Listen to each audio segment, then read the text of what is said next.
Assalamualaikum warahmatullahi wabarakatuh, sahabat yang dirahmati Allah. Nabi Isa alaihi salam adalah salah satu nabi yang wajib diimani seluruh umat Islam di dunia. Beliau diutus oleh Allah Subhanahu wa Ta'ala kepada Bani Israel karena kesesatan yang dilakukan oleh kaum tersebut sepeninggal Nabi Musa alaihi salam. Tidaklah sempurna iman seorang Muslim bila tidak mengimani keberadaan salah satu dari 25 nabi-nabi yang memiliki kemuliaan di sisi Allah Subhanahu wa Ta'ala. Pada akhir zaman, Nabi Isa alaihi salam akan kembali turun ke bumi untuk membunuh Dajjal, musuh umat Muslim yang paling ditakuti karena kehebatan fitnahnya. Nabi Isa akan datang kembali ke muka bumi demi menegakkan kebenaran serta memberi petunjuk jalan menuju keselamatan. Selain itu, ia juga membawa misi penting untuk membunuh Dajjal. Dajjal akan menyebarkan fitnah, kemudian berusaha menyesatkan umat manusia agar jauh dari jalan Allah. Tipu dayanya amatlah dahsyat sehingga yang baik akan terlihat buruk. Namun, tahukah Anda mengapa justru Nabi Isa alaihi salam yang ditugaskan Allah Subhanahu wa Ta'ala untuk membunuh Dajjal? Mengapa bukan Nabi Muhammad Shallallahu Alaihi Wasallam yang secara syariat sebagai junjungan seluruh umat Muslim di dunia? Sejatinya, hanya Allah SWT yang tahu alasan mengapa mengutus Nabi Isa untuk membunuh Dajjal. Tapi sebelum lanjut, jangan lupa klik tombol subscribe, like, komen, dan lonceng notifikasi sahabat untuk mendukung channel ini agar terus menyiarkan syiar Islam. Serta silakan tulis harapan sahabat di kolom komentar. Semoga semakin banyak yang mengaminkan, maka makin cepat terkabul. Membuktikan Nabi Isa masih hidup. Alasan pertama yaitu membuktikan bahwa Nabi Isa masih hidup. Bangsa Yahudi dan Nasrani percaya bahwa Nabi Isa dibunuh dan disalib oleh orang-orang Romawi. Namun, sebenarnya Allah Subhanahu wa Ta'ala menyelamatkannya dengan menggantikan peran Nabi Isa alaihissalam kepada orang yang wajahnya diserupakan dengan beliau. Sedangkan Nabi Isa alaihissalam sendiri diangkat ke langit atas izin Allah Subhanahu wa Ta'ala. Karena ucapan mereka orang Yahudi, sesungguhnya kami telah membunuh Al-Masih Isa putra Maryam, Rasul Allah. Padahal mereka tidak membunuhnya dan tidak pula menyalibnya, tetapi yang mereka bunuh ialah orang yang diserupakan dengan Isa. Ini sesuai dengan Al-Quran surat An-Nisa ayat 159 yang artinya, tidak ada seorang pun dari ahli kitab kecuali akan beriman kepadanya Isa sebelum kematiannya. Dan di hari kiamat nanti, Isa itu akan menjadi saksi terhadap mereka. Hal ini membuktikan bahwa tuduhan bahwa Nabi Isa telah disalib oleh kaum Yahudi adalah salah. Sebab selama ini kaum kafir mempercayai bahwa Nabi Isa sudah wafat. Sementara Allah menegaskan dalam firman-Nya bahwa Nabi Isa telah diangkat ke langit sebelum kaum Yahudi membunuhnya. Di hari akhir, Dajjal muncul dengan segala tipu dayanya, kemudian dibaiat oleh kaum Yahudi. Kaum Yahudi juga bersedia menjadi bala tentaranya dengan keinginan membalas dendam terhadap kaum muslimin. Kemudian Allah menurunkan Nabi Isa yang menurut mereka sudah mereka bunuh di masa lalu. Allah menolong Nabi Isa sehingga berhasil membunuh Dajjal dan mengalahkan bala tentaranya. Di masa itu, mereka sama sekali tidak bisa lolos. Bahkan jika ada seorang Yahudi yang bersembunyi di balik pohon, batu, atau dinding, maka benda-benda itu akan berseru, "Di sini ada orang Yahudi." Dekat dengan Nabi Muhammad. Salah satu nabi yang memiliki kedekatan khusus dengan Nabi Muhammad adalah Nabi Isa. Aku adalah manusia yang paling dekat dengan Isa bin Maryam. Antara zaman kami berdua tidak ada nabi yang memisahkan. Selain itu, Nabi Isa sendiri pernah berdoa kepada Allah Subhanahu wa Ta'ala untuk dijadikan umat Nabi Muhammad. Oleh sebab itu, Nabi Isa diturunkan ke bumi untuk menjadi umat Nabi Muhammad. Pasalnya, berita tentang keistimewaan Rasulullah Shallallahu Alaihi Wasallam memang sudah diketahui pada zaman Nabi Isa. Hal tersebut diterangkan di dalam Injil sesuai surat Al-Fath ayat 29. Nabi Muhammad adalah utusan Allah dan orang-orang yang bersama dengan dia bersikap keras terhadap orang-orang kafir yang bersikap memusuhi, tetapi berkasih sayang sesama mereka. Itu adalah sifat-sifat mereka yang diungkapkan dalam Taurat dan Injil.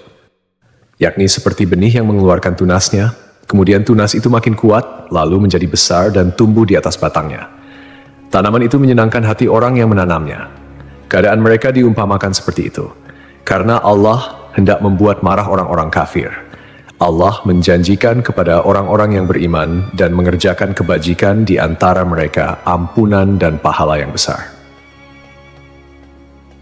Nabi Isa alaihissalam kembali turun ke bumi diyakini akan menegaskan kebenaran dari ajaran Nabi Muhammad SAW.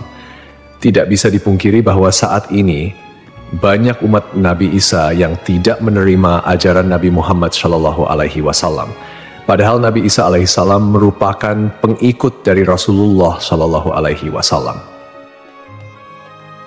Al-Baghawi menceritakan dalam tafsirnya bahwa ketika Isa alaihissalam mendatangi Baitul Maqdis, di mana orang-orang sedang bersiap salat asar, maka imam di masjid itu mundur dan menyuruh Isa untuk maju.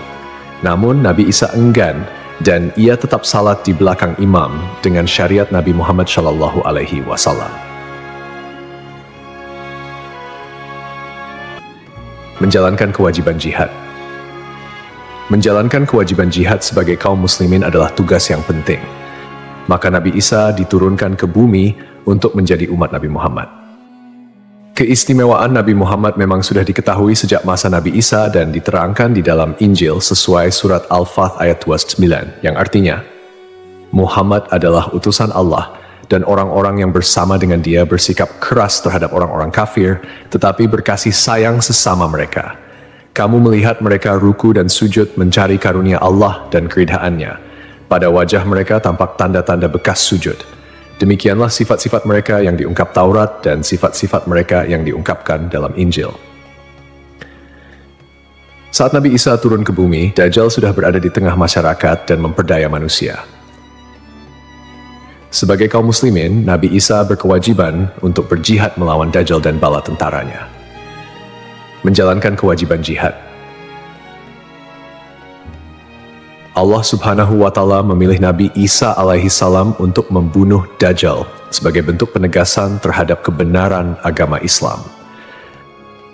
Sebagian umat Nabi Isa masih belum menerima ajaran Nabi Muhammad dan masih memandang Nabi Isa sebagai anak Allah Subhanahu wa Ta'ala, walaupun Nabi Isa sendiri menolak klaim tersebut. Nabi Isa sebagai nabi yang jarak paling dekat dengan Nabi Muhammad. Keduanya merupakan tokoh yang unik dalam perjalanan kenabian. Tidak ada nabi yang diutus oleh Allah Subhanahu wa Ta'ala di antara masa hidup Nabi Isa dan Nabi Muhammad. Oleh karena itu, Allah Subhanahu wa Ta'ala mengutus Nabi Isa untuk membunuh Dajjal dan menghapus seluruh agama selain Islam. Tujuannya agar umat Nabi Isa menyadari kesesatan pandangan mereka dan beriman kepada Allah Subhanahu wa Ta'ala serta Nabi Muhammad sebagai nabi terakhir.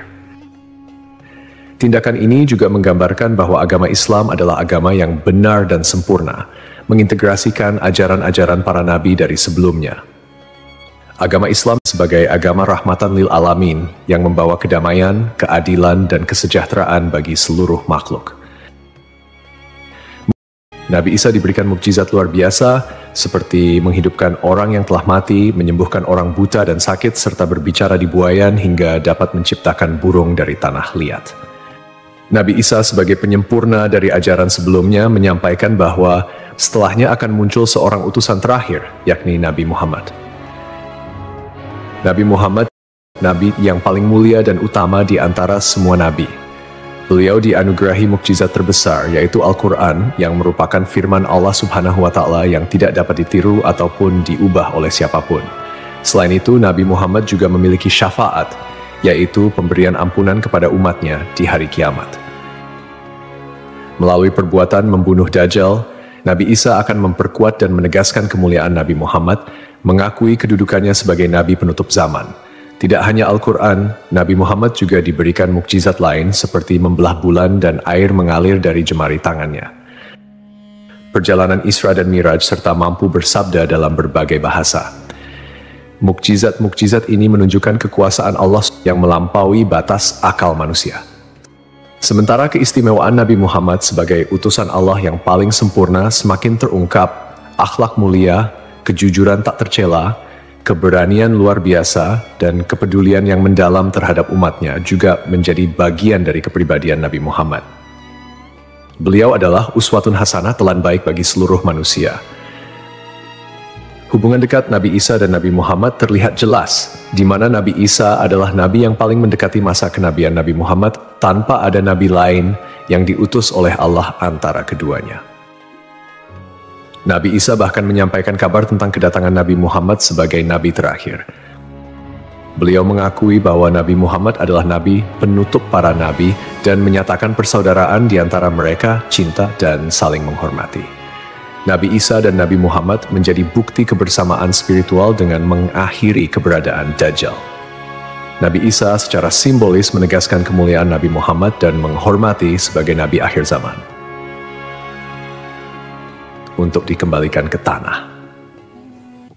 Alasan selanjutnya, Nabi Isa alaihissalam akan dikembalikan ke bumi sesuai kodrat manusia yang tercipta dari tanah.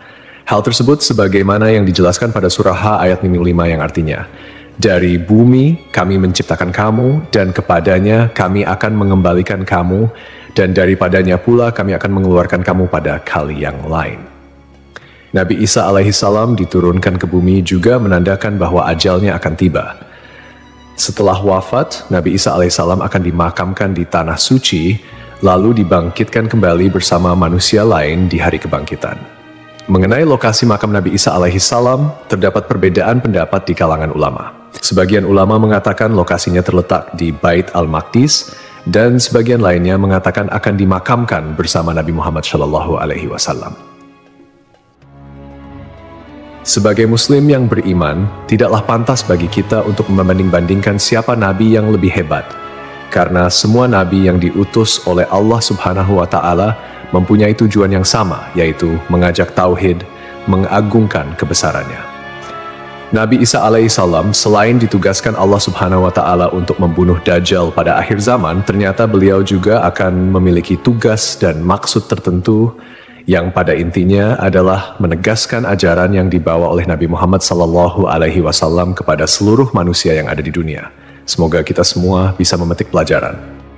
Wallahu a'lam.